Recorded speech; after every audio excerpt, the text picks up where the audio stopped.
Matheus était assis sur un rocher à la lisière de la forêt amazonienne. Devant lui, la rivière coulait lentement et le vent faisait danser les feuilles des arbres. Dans ces moments de silence, la nature lui parlait, mais son cœur était inquiet. Matheus n'avait pas toujours été ainsi. Quelques mois plus tôt, il était biologiste environnemental plongé dans la frénésie de São Paulo. Il passait ses journées à courir de projet en projet, essayant désespérément de sauver ce qu'il pouvait d'écosystèmes menacés sans jamais se sentir entendu. Si vous voulez découvrir comment Matheus va transformer son conflit intérieur et trouver un nouveau but, continuez à écouter cette histoire inspirante. Et n'oubliez pas de vous abonner à notre chaîne pour ne plus manquer d'histoires comme celle-ci. Son déménagement dans le village situé à la lisière de la forêt avait été un acte de capitulation. Non pas face à la nature, mais face au monde moderne qui ne semblait pas vouloir s'arrêter. Là, il rencontre João, le vieux maître, qui a vécu toute sa vie en harmonie avec la forêt.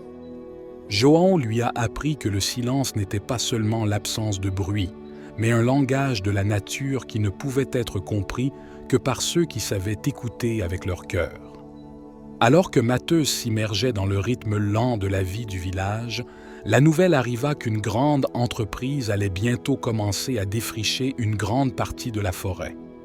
La douleur de voir son refuge menacé l'envahit, faisant remonter à la surface des émotions qu'il avait tenté de réprimer.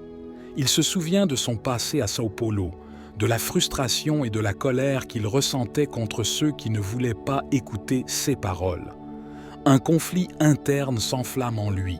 L'envie de se battre avec force se heurte aux principes zen que João lui a enseignés.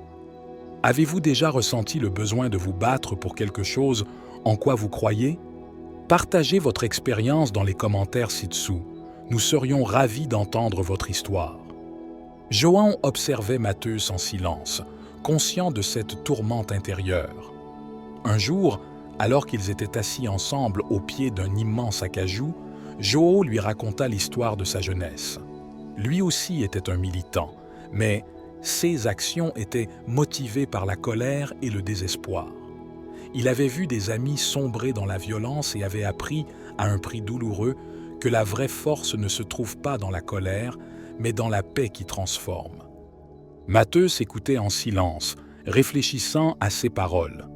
Sa détermination à suivre la voie du zen a été mise à l'épreuve lorsqu'il a rencontré Gabriel, l'ingénieur en chef de l'entreprise qui détruisait la forêt.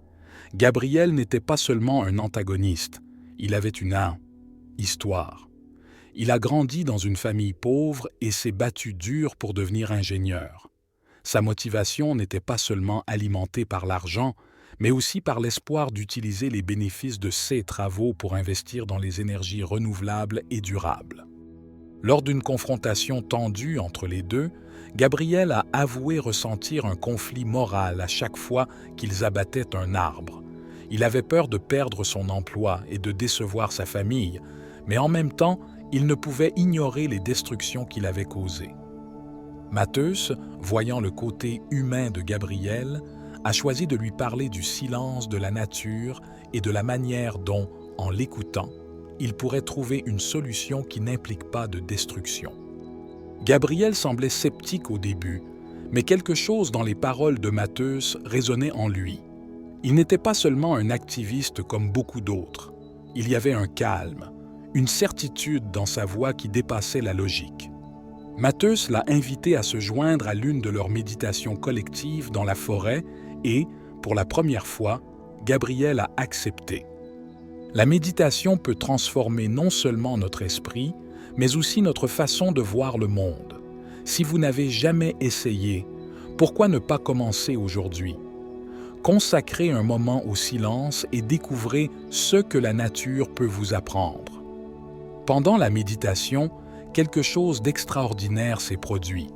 La forêt semblait respirer à l'unisson des manifestants. Gabriel, qui jusqu'alors voyait la nature comme une ressource à exploiter, commence à l'apercevoir comme une présence vivante, pleine d'énergie et de sagesse. L'air autour de lui devenait plus épais et, dans le silence, il pouvait presque entendre une pulsation, comme si la terre elle-même parlait. À partir de ce moment, il s'est levé changé, pas tout à fait sûr de ce qu'il ferait, mais sachant que son chemin serait différent. Le village lui-même était un microcosme de transformation. Les gens qui doutaient au départ de la résistance pacifique de Mateus et João commençaient maintenant à voir les fruits de cette approche. Pedro, un jeune homme connu pour son impulsivité et son agressivité, a toujours été à l'avant-garde des manifestations violentes. Pourtant, grâce aux paroles de João et aux conseils de Mateus, il avait découvert le pouvoir de la méditation et du calme intérieur. Pedro a commencé à comprendre que la colère et la violence n'étaient que des réactions superficielles à des problèmes plus profonds et plus complexes. N'oubliez pas que la vraie force vient de la paix intérieure. Abonnez-vous à notre chaîne pour plus d'histoires de transformation et découvrez comment la méditation peut vous aider à trouver votre chemin. À mesure que le changement se propageait dans le village, d'autres communautés ont commencé à emboîter le pas. La nouvelle des manifestations pacifiques a atteint les médias internationaux et ce qui a commencé comme un petit mouvement local est devenu un phénomène mondial. Mateus et João ont été invités à prendre la parole lors de conférences et à partager leurs expériences, inspirant ainsi d'autres personnes du monde entier à rechercher des solutions pacifiques et conscientes pour faire face aux crises environnementales. L'aspect le plus frappant de ce mouvement est la transformation de Gabriel. Cet homme, qui semblait au premier abord n'être qu'un adversaire déterminé à poursuivre la déforestation, est devenu l'un des principaux soutiens du projet de reforestation. Gabriel a commencé à promouvoir l'idée d'une nouvelle économie durable basée sur le respect de la nature et l'utilisation consciente des ressources. Ces actions ont affecté non seulement son entreprise, mais aussi d'autres entreprises qui, inspirées par son changement, ont décidé de revoir leurs modèles économiques. L'histoire de Mateus et Gabriel nous enseigne que le véritable changement commence toujours par le cœur d'une personne. Si vous croyez en la transformation intérieure, continuez à suivre notre voyage et découvrez comment nous pouvons faire la différence ensemble. En fin de compte, la forêt a non seulement été sauvée, mais est devenue un symbole d'espoir et de renaissance. Le village de Mateus était devenu un lieu sacré, où des gens du monde entier venaient apprendre de la nature et méditer sur le sens de leur existence. Mateus savait que ce n'était que la première bataille gagnée, mais que la véritable guerre contre la destruction de l'environnement se poursuivait. Mais le silence de la nature lui avait appris que même les plus grandes révolutions commencent par le changement intérieur d'un seul individu. Mateus a regardé couler la rivière et s'est rendu compte que son combat n'était plus seulement pour la survie de la forêt, mais pour éveiller l'humanité à la valeur du respect et du lien profond avec tout ce qui existe. Il sentait que malgré les défis à venir, il avait trouvé un but plus grand, une mission qui le liait non seulement à son village, mais à tous les coins de la terre. Et dans ce silence, dans cette paix retrouvée, il y avait la promesse d'un autre lendemain où l'homme apprendrait à vivre en harmonie avec la nature sans plus l'exploiter.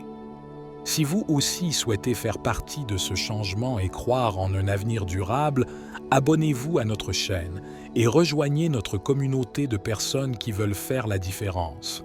Ensemble, nous pouvons construire un monde meilleur.